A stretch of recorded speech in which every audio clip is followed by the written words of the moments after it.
Church-based groups are proposing that only 2 family members be allowed to hold elective positions. The Catholic Bishops' Conference of the Philippines, the Catholic Educational Association, Simbahang Lingkod ng Bayan, and Caritas Philippines suggested that one relative hold a local office and another a national post with no overlapping jurisdictions. They also recommended barring close relatives up to the 4th civil degree from simultaneously or consecutively occupying elective positions. The groups called for closing loopholes such as substitution, rotation, or position swapping, including for party list representatives. Now let's talk more about this with Father Jerome Ceciliano, Executive Secretary of the CBCP Episcopal Commission on Public Affairs. Father, good morning. Thank you for joining us. Hi, good morning. Yes, Father, maybe you can shed some light on the wisdom. Bakit po naglabas po ang CBCP? Why are church-based groups pushing the limit to political dynasties to only 2 family members in elective positions? Well, for one, giving you a context, hindi naman talaga yung CBCP as a whole conference. May binanggit naman dyan na commission. Right. Yung commission na yon ang siyang nag-aral, nagsaliksik, in-evaluate, nakipag-ugnayan sa iba't ibang mga sektor. Kaya they came up with that. So it's not accurate to actually say that the whole conference is pushing for it. But perhaps we can say that sinusuportahan naman ng conference kung ano man yung ginawa ng commission. But do you think, Father, at this time, malabing problema binibigay ang political dynasties, and you think we really need to change the setup of how mga kamag-anak take up positions simultaneously in government? Well, this is my personal view, and I do believe that political dynasty is really affecting the conduct of governance and managing the affairs of our country. Kasi andyan dyan yung corruption, of course. Kung halimbawa magkakamag-anak yan, definitely, paano pa yung check and balance? That's right. So what we can see here, parang collusion na yan. Right. Kasi syempre, yung anak sa katatay, magkukontrahan ba yan? Yung mag-uncle, magkukontrahan ba yan? So, kitang-kita naman, kahit noon pa, problematic talaga yung political dynasty. And I do believe that we have to do something about it now. Pero how confident are you po, Father, that this will be passed? Sabi nga po na aming mobile journal na ang goal po dito ay maisama sa State of the Nation address ng Pangulo this year. Pero ang dami po ng discussions. They've been to a lot of provinces para po sa mga consultations. But how confident are you na maipapasa po ito knowing that lahat po din naman ang nasa Congress at sa Senate ay galing po sa political dynasty? Sorry, I don't even think that we should talk about confidence regarding that bill. Pero palagay ko, just to give a fair assessment of it, at least pinag-uusapan yan ngayon in both houses of Congress. So noon naman kasi hindi naman napag-uusapan yan, wala naman din tayo napapakinggan na kumbaga din tinatalakay nila. Pero dahil nga nagkaroon tayo dito ng napakalaking issue ng corruption at nakita nila yung connection ng corruption at saka dito sa political dynasty, and so therefore, maaaring napilitan yung mga mambabatas natin na sila nga ay mag-usap-usap na. Pero ang pakiusap ko naman dito sa taong bayan ay i-treasure talaga natin yung ating mga mambabatas because kapag walang pressure na manggagaling sa publiko, palagay ko, magiging ningas kugon lang yung usapin na to dyan sa Congress. That's right. So we need really to look for opportunities to push for it and then pressure our lawmakers to debate on it and then possibly talagang ipasa na yung bill na yan para maging batas. Well, so Father, in your own personal opinion, do you believe na malaking part ng corruption na nangyayari ngayon or nangyari sa atin kasaysayan is because of the checks and balances that are lost due to political dynasties? Hindi lang political dynasty ang sanhi ng korupsyon. Kundi nakikita natin dito, isa yan sa mga kumbaga nagpapalala pa ng korupsyon.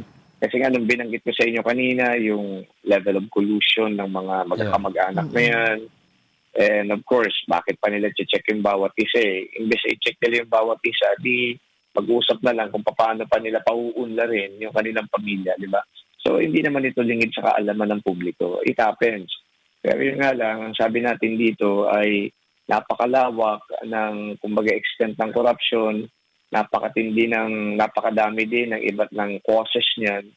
Pero nakikita din naman natin that dynasties are actually fomenting and perhaps sabihin natin na masyado pang ini-strengthen, di ba, yung mga sistema para makapagnakaw ng pera ng bayan. Well, of course, sabi nyo nga po na mabuti na pag-uusapan nito, nagkakaroon ng debate, nagkakaroon ng consultation. Pero this has happened before na rin po, no? That's why may mga a lot of versions na po sa Senate. I think 6 versions na po sa Senate, tapos X number of versions din sa Congress. And some groups also are calling na sinasabihan po nila ang mga lawmakers natin ngayon na kayo naman yung mag-sacrifice. Parang all these years, ang taong bayan nagsasacrifice. This time around, ay kayo naman ang mag-sacrifice. So do you think talagang by this time around, talagang nape-pressure na yung ating mga lawmakers to pass this law? The extent of publicity that it is generating right now is different from where it was before. Kasi mas matindi ngayon yung pag-uusap eh. Tsaka sabi ko nga may pressure pa ngayon sa public.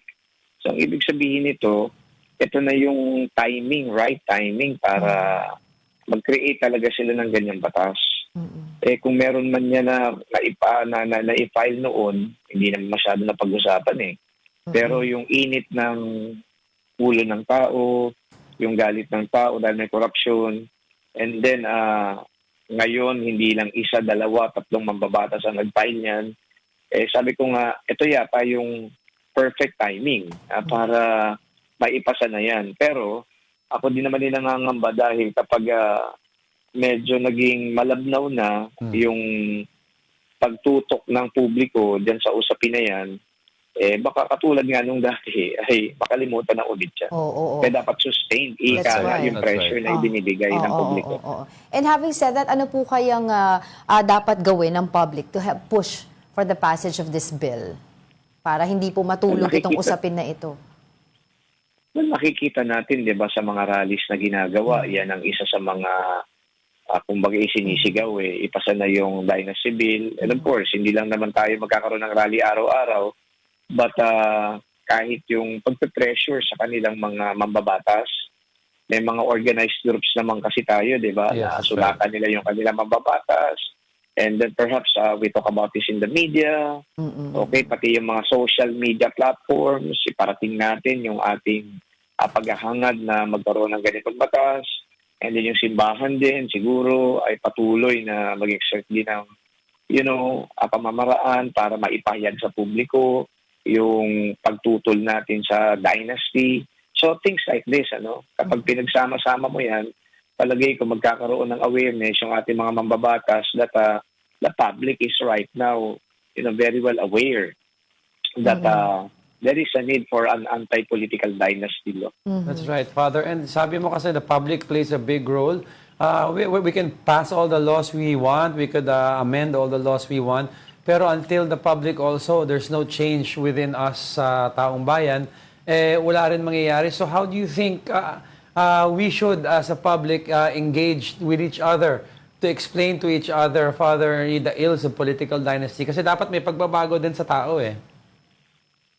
Well, yung mga forum, pwedeng i-organize yan. Alam ko, napakarami mga civil society organizations ngayon na nagkakaroon ng ganitong mga pag-uusap-usap, tinatalakay, ina-assess, ina-evaluate, at saka nagdumungkahi kung ano yung mga dapat pang ilagay dyan sa bill na yan. I know for a fact that yung mga civil society organizations ngayon ay very active in their campaign against political dynasty. So palagay ko sa mga simbahan din, ako galing na simbahan, mag-organize din ng ganitong mga forum para i-encourage natin yung ating mga constituents, o mga parishioners na to really be mindful about the need for such a law. Okay, so we recognize po no na marami po talagang diskusyon pagdating dito sa anti-political dynasty. Sabi nga po ni Senator Risa Ontiveros, it's not one size fits all eh. Like for example, sa barangay level, may mga maliliit ang populasyon doon at in an instance, meron talagang magkakamag-anak doon na hindi mapigilan na tumakbo. No, are you familiar, Father, doon po sa iba't ibang version na nakalatag po ngayon sa Kongreso or sa Senado? And I'm asking this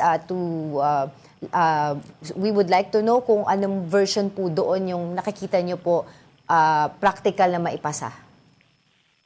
There is no perfect version. Kaya nga iba-iba yan dahil iba-iba pananaw ng mga nag-file yan. Ang pinakamagandang gawin dyan, ipunin lahat ng mga versions na yan at magkaroon nga ng pagdidiskusyon sa congressional hearing, pakinggan din yung input ng ilang mga labas dyan sa both houses of Congress, and I'm talking about yung mga civil society organizations, other stakeholders, concerned groups, para pagsamasamahin yan at makita kung ano yung pinakamagandang version. Kasi kung pipili lang tayo ng version na ganito, galing kay Senator ganito, o kay Congressman ganito, perhaps it's not enough. Kaya sabi ko, two heads are better than one. So pag sama-samahin yan, hanapin natin kung ano talagang pinakamaganda. Kasi we cannot just claim that this version is better than the other version. Andyan na yan marami na silang kumbaga versions hindi naman ako aware kung ano yung mga versions yan, kung anong nilalaman yan. Media lang naman na nagsasabi na ganito, ganyan. So, I need to say, let's see together and then look for better ways and means to put them together para we come up with the best version that will benefit the people. Right. Well, Father, tanong ko na lang din po if okay with you kasi marami pong mga critics ngayon na nagsasabi na bakit parang political intervention daw po ito sa hanay ng simbahan. What about separation of church and the state? Ano po yung masasabi niyo po regarding that? We should not even talk about that separation of church and state kapag nagsasalita ang simbahan kasi out of the picture yan Kumbaga yung separation of church and state kapag ini-invoke yan hindi naman yan valid para sabihin na wag na magsasalita simbahan. And besides, and you're part of this country as well. Not only that, para sa kaalaman ng publiko, ang Congress mismo ang nagtatanong sa simbahan Yes. Kinoconsult din ang simbahan So, that's true. This is not known to the public, but we are consulted. Alam mo ba, kapag may mga hearing dyan sa mga batas, ang ginagawa ng mga committees na yan, sumusulat para mag-request ng position paper, ano ba yung pananaw ninyo. That's part of the, that's part of the policy making process. So you consult the different stakeholders to put in their idea, their opinion, their studies as well. Kaya yung mga nagsasabi na naman yan actually, wala silang nalalaman tungkol sa meaning ng separation of church and state. Right.